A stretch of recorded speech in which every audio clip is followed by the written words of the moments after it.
Friedrich Nietzsche, one of history's most brilliant minds, spent his life peeling back the layers of human behavior. He discovered something that will change how you see every person you encounter. People don't just wear masks to deceive others, they wear them to survive their own inner chaos. But here is what is absolutely mind-blowing about this revelation. Once you learn to see through these masks, you can't unsee it. Every conversation becomes a window into someone's soul. Every interaction reveals their hidden fears, their secret shame, their deepest wounds. The person who seems overly kind isn't necessarily kind at all. They might be so terrified of rejection that they've turned themselves into a people-pleasing machine. The one who appears unshockably strong could be moments away from completely falling apart, desperately hoping no one notices the cracks. And the most haunting part, most people have no idea they're doing this. They're actors in a play they never auditioned for, following a script written by their childhood wounds and deepest fears. Truth number 1. Everyone wears a survival mask. Let me ask you something that might make you uncomfortable. What version of yourself do you present to the world? Is it really you, or is it the version you think people will accept? Nietzsche understood something profound about human survival. We don't create personalities based on who we are. We create them based on who we think we need to be to avoid pain. Every profound spirit needs a mask, but that mask isn't meant to deceive. It is meant to protect. When you see someone who seems fake, don't judge them. Recognize that they're probably more scared than you realize. Watch for what makes someone uncomfortable. The moment they tense up, look away, or quickly change the subject, that is where their real self begins. That is where the mask slips. Truth number 2. What people hate reveals what they're hiding. This one will blow your mind and make you question every judgment you've ever made about another person. When someone constantly mocks arrogance, they're usually drowning in insecurity about their own self-worth. When someone can't stop pointing out dishonesty in others, they're typically hiding a truth they haven't faced themselves. Here is the psychological principle that changes everything. We hate in others what we're most afraid to admit about ourselves. Think about the last person you criticized. What specifically bothered you about them? Now turn that mirror on yourself. Chances are, you'll find that same quality lurking in your own shadow. This isn't about becoming judgmental or cynical. It is about understanding that human psychology works like a projection system. People's criticisms of others are confessions about their own inner struggles. The next time someone goes on a rant about someone else's flaws, don't focus on the target of their criticism. Focus on the speaker. What are they trying to disown about themselves? Truth number 3. Silence speaks louder than words. In our noisy world, we've forgotten how to listen to the most powerful language of all, silence. When someone pauses before answering a simple question, when they dodge certain topics, when they give short, rehearsed replies to deep questions, that silence is screaming volumes about what they're hiding. Nietzsche didn't believe truth came from talking. In fact, he saw language as a tool people use to avoid confronting reality. The most honest moments happen in the spaces between words. Pay attention to what people won't talk about. Notice when someone's energy shifts. Watch for the topics that make them suddenly become vague or distracted. That is where their truth lives. A person avoiding vulnerability is revealing everything about what they fear most. Truth number 4. Excessive virtue hides disguised vanity. Be very careful of the person who loudly proclaims their purity. The one who is always correcting others, always preaching, always positioning themselves as morally superior. Nietzsche called this the will to power in disguise. Sometimes morality becomes a mask for superiority. The louder someone signals their virtue, the more likely they're hiding something dark behind it. Real goodness doesn't need applause. Authentic virtue doesn't require an audience. When someone makes a performance out of being good, ask yourself, what are they trying to prove, and to whom? This doesn't mean all moral people are fake. It means that performative morality often masks its opposite. The person who never stops talking about how honest they are might be the one most comfortable with deception. Truth number 5. People lie to themselves first. This truth will fundamentally change how you interpret every interaction you have. Those lies you hear from people, I am fine, I am over it, I don't care, aren't primarily lies to hurt you. They're lies people have rehearsed so often to themselves that they've started believing them. Nietzsche understood self-deception not as evil, but as a defense mechanism. It is how people keep functioning in a painful world without completely breaking down. When someone's story doesn't quite add up, don't immediately assume they're trying to deceive you. Realize they've probably been deceiving themselves far longer. The inconsistencies in their narrative reveal the truth they're not ready to face. This is what makes reading people possible. The gap between what they say and what they do. Between their conscious story and their unconscious behavior, that gap contains their authentic self. Truth number 6. Superiority masks. Inferiority. Here is one of Nietzsche, his most brilliant insights about human psychology. Superiority is often overcompensation. If someone constantly reminds you of their accomplishments, they likely live in constant fear that they're not enough. If someone puts others down casually, they're probably terrified of being overlooked themselves. Real confidence doesn't compete, it simply exists. It doesn't need to prove itself because it has nothing to prove. When you meet someone who seems to need to dominate every conversation, control every situation, or prove their worth constantly, look deeper. Behind that throne, you'll often find a scared child wearing a crown they never earned, the deeper layer where masks begin to crack. Now we're moving into more dangerous territory. Anyone can spot obvious insecurity or fake confidence. But what about the subtle moments when someone's carefully constructed persona begins to break down? If you've ever really paid attention, you've probably seen it happen. A flash of genuine emotion that doesn't match their words. The way their voice changes when certain topics come up. The nervous laugh that feels completely disconnected from the conversation. These moments aren't accidents, they're windows into someone's soul. Truth number 7. Most actions come from unconscious fear. Ask yourself, why does someone over-explain everything? Why do they dominate conversations or disappear completely? Why do they say yes when they clearly mean no? The answer is almost always the same. Fear. Fear of abandonment, fear of rejection, fear of humiliation, fear of failure, fear of being truly seen. Nietzsche knew that humans rarely act from pure desire. They act from a deep terror of losing something they need. Status, love, security, identity. When you want to understand someone's behavior, stop focusing on what they say they want. Instead, ask, what are they afraid of losing? That question will unlock their entire personality. Truth number 8. Criticism is a mirror. The next time someone constantly critiques others, listen very carefully to what they're actually saying. The man who mocks emotional people might be terrified of his own feelings. The woman who belittles others for their appearance might be locked in a secret war with her own reflection. Nietzsche observed that judgment is almost never about the other person, it is about the self. When you hear repeated criticisms, don't get distracted by the target. Trace the line back to the speaker. What part of themselves are they trying to disown? Projection isn't just a defense mechanism. It is a confession. If you listen correctly, it tells you exactly where someone's pain lives. Truth number 9. Guilt hides behind false confidence. There is a particular kind of person you've definitely encountered. The one who seems overly sure of themselves, always in control, always perfectly composed. But if you watch long enough, you'll notice the tension in their jaw, the way they over-prepare for everything, the defensiveness that emerges the moment they're challenged. Guilt often hides behind false confidence.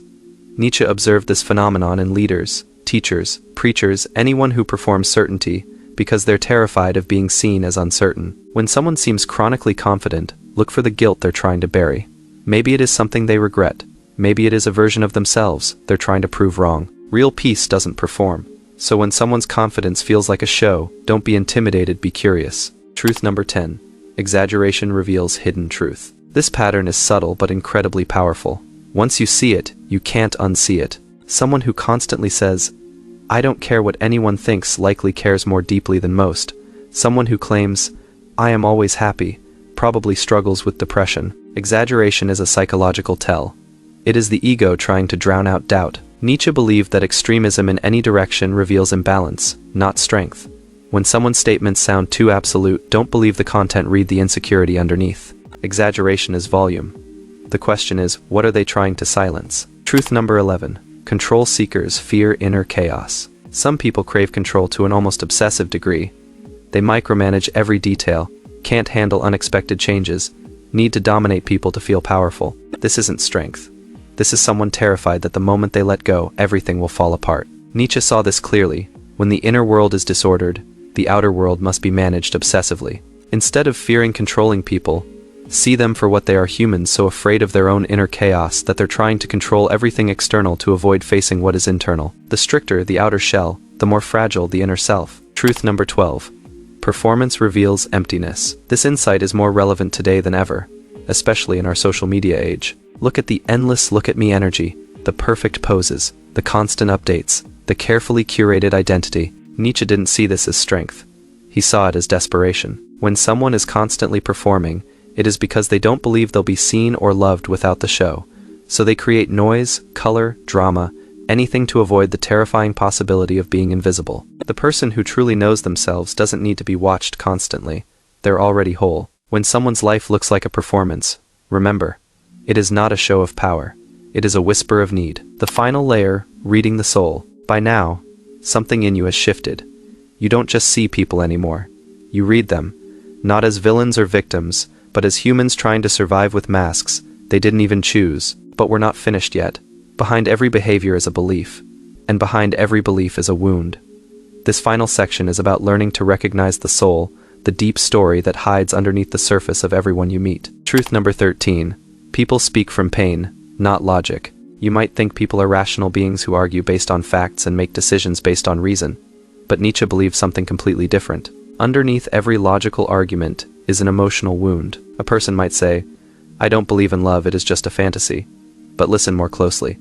They're not stating a fact, they're protecting a pain. People form their worldviews based on what hurt them, then justify those views with logic afterward. When you want to understand someone's beliefs, don't just ask what they think, ask what broke them, what scared them, what do they never want to feel again. This changes everything. It shifts your focus from why are they saying this, to what are they afraid of repeating. Suddenly, their opinions aren't threats, they're defenses. Their arguments aren't attacks, they're shields. Truth number 14. How someone treats weakness reveals their power. Want to see someone's true character? Don't watch how they treat powerful people. Watch how they treat someone who can't fight back. Real strength isn't proven through domination. It is revealed through restraint. If someone mocks vulnerability, they're afraid of their own. If someone punishes mistakes, they likely weren't allowed to make any themselves. If someone always wins but leaves others bleeding, they're still at war with themselves. But the person who can witness weakness without judgment, who can sit with sadness without running away, who can forgive what they could have punished, that is someone who is no longer ruled by their past. They don't need to prove anything because they've already won the inner war. Truth number 15. Attention-seeking reveals fear of being forgotten. Ever met someone who always needs to be seen? Every room they enter, every story they tell, every outfit they wear, screams, "Notice me." At first glance, it looks like confidence, but Nietzsche saw through it. The hunger for attention often comes from a deeper fear, the fear of being invisible, of being erased, of living and dying without leaving a mark. People create noise, not because they love it, but because they can't bear the silence. The child who is ignored becomes the adult who overcompensates. Instead of asking for love directly, they demand it indirectly through performance, drama, or chaos. When you see someone who seems like too much, don't be quick to judge, ask, what are they afraid will happen if they're not enough? Sometimes attention isn't vanity. It is a cry for help. Truth number 16. Attacks often reveal envy. This is one of Nietzsche's boldest truths, and one of the hardest to admit. People don't always attack because they hate.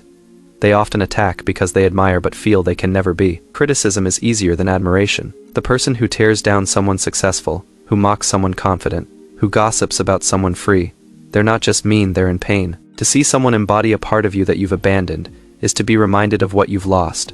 So instead of celebrating the other, we destroy them. But envy is just unspoken desire. It is the soul saying, I want that too, but I don't believe I am allowed. If you can see this in others, you become immune to petty hatred. If you can see this in yourself, you become free. Truth number 17. People act out their childhood, not their beliefs. You've heard it said that people don't change. But Nietzsche would say something different. People repeat. They repeat the roles they were forced to play, the fears they were taught to carry, the dynamics they never escaped. A person who is never heard becomes someone who never listens.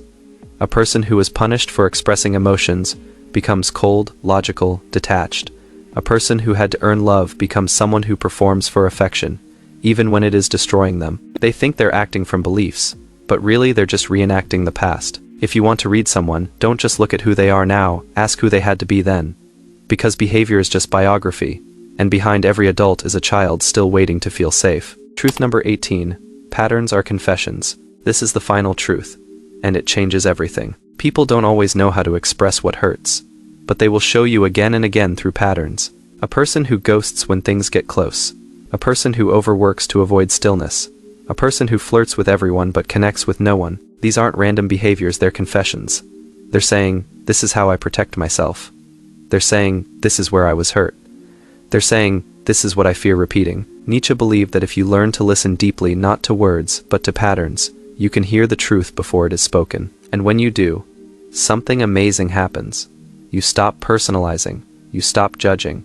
You start understanding. You become a mirror, not a weapon. You become someone who sees and still chooses grace. The transformation from observer to awakened. Take a moment right now and reflect.